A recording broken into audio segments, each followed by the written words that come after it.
So I'm going to be talking about case number 1. So this is a new mother with a 2-month-old child. She had talked to me about how to make her house safe for her child. And so a couple things I'm going to be teaching about is the big stuff around like the house, and I'm going to be explaining why to do the things that she should be doing around the house to keep the child safe.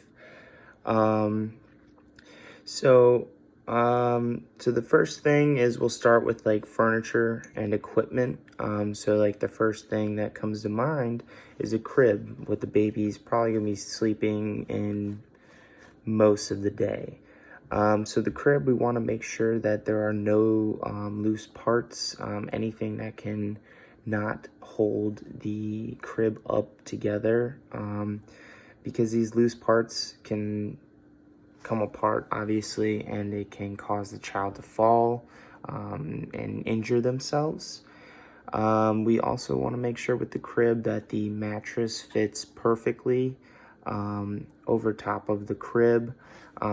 That reason being is we don't want the infant to roll around or get stuck in between the crib and the mattress, so they can get trapped basically.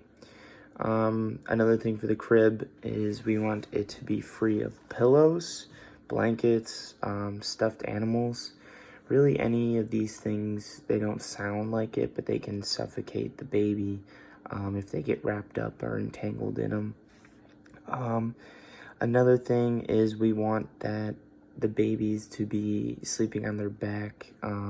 That goes along with the suffocation thing, so we don't want them sleeping on their bellies. They can suffocate themselves. Another common thing is we want to inspect the walls. You don't really think about that either, but we want to make sure that there's no paint that's peeling off of the walls, because most of paint has chemical compounds in it that can actually poison your child. So make sure that there's no paint chippings off the walls. And if you have like a wooden wall or door or something, we want to make sure that there's no chips coming off of the wooden object, because that's a choking hazard. So we want to make sure that you have a smooth surface, and there's nothing they can chew on or choke on when it comes to the wooden walls. Another thing with the walls is we want to make sure there's no dangling cords. So your windows, when they have blinds, or lamps, when the cord's coming off, you want to make sure they're not dangling, so the infant can't somehow get that cord wrapped around them and they can strangle themselves without even knowing it. Another good safety thing, good educational thing is making sure you have smoke and carbon monoxide detectors installed, or if you already have them, making sure they're working properly. So just a fire hazard, and carbon monoxide usually is denser than the air, so it's normally on the ground. So usually carbon monoxide detectors are on the ground, or close to the ground as possible, an outlet close to the ground, so that the baby's normally crawling at 2 months, or not crawling, but on the ground most of the time at 2 months. So carbon monoxide is usually lower on the floor, so they can get carbon monoxide poisoning. And carbon monoxide, it's odorless, smellless, tasteless. You can't know it's there. So that's another important thing. Another thing is pets. So if you have a dog, cat, you don't want to leave your child alone with an animal.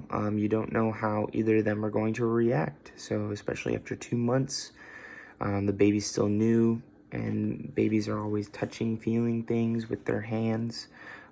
So maybe you have more of an aggressive dog or a protective dog that, this is his house and you just brought something new, and the baby could aggravate or irritate that animal, and that animal could lash out. So you never want to leave a child alone with a pet.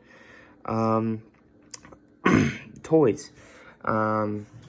Toys, you want to definitely inspect the toy before you give it to your child. Make sure there's no loose parts, anything that can come off of the toy. This is more for a choking hazard, so babies obviously are playing with their hands, putting things towards their mouth.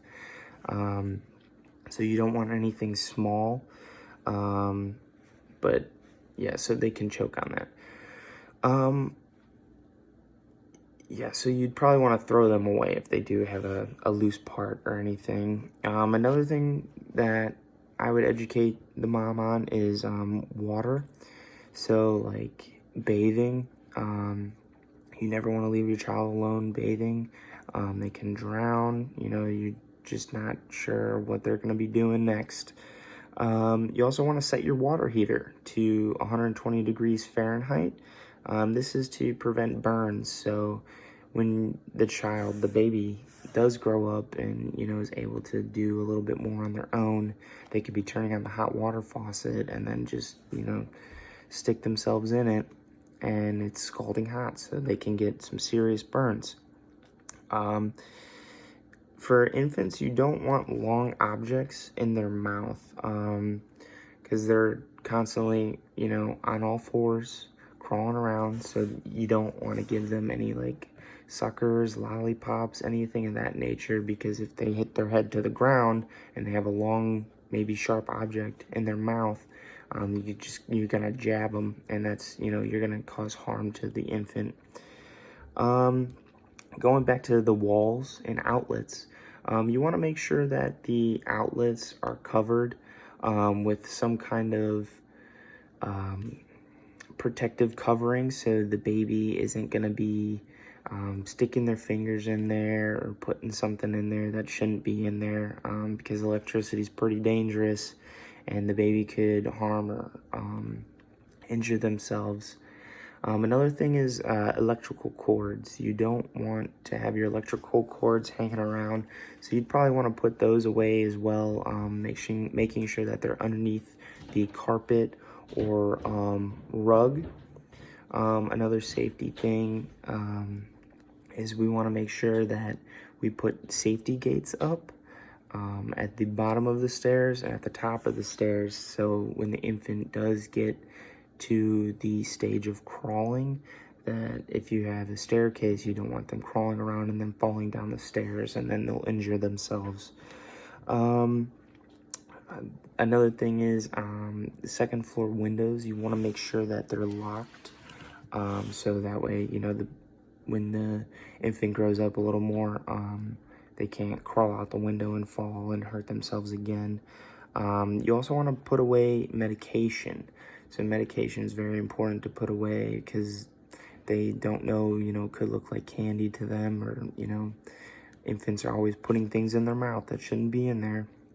So they could get a hold of the Tylenol, or maybe the mom has a prescription medication. So you want to make sure that the prescription medication, or any medication, in fact, is put away and locked in a cabinet somewhere, so the baby can't get a hold of it. And that's also the same with household cleaners. You want to make sure cleaners are put away safely where they cannot be reached by the baby, because obviously ingesting a cleaner can really affect the baby. So these are some of the things I would educate the new mom on for safety reasons around the house. I would encourage her to read on credible sources, so I'd give her a couple resources to look up online, or maybe we have pamphlets on the floor for new mothers on, safety around the house, and guide her in that direction.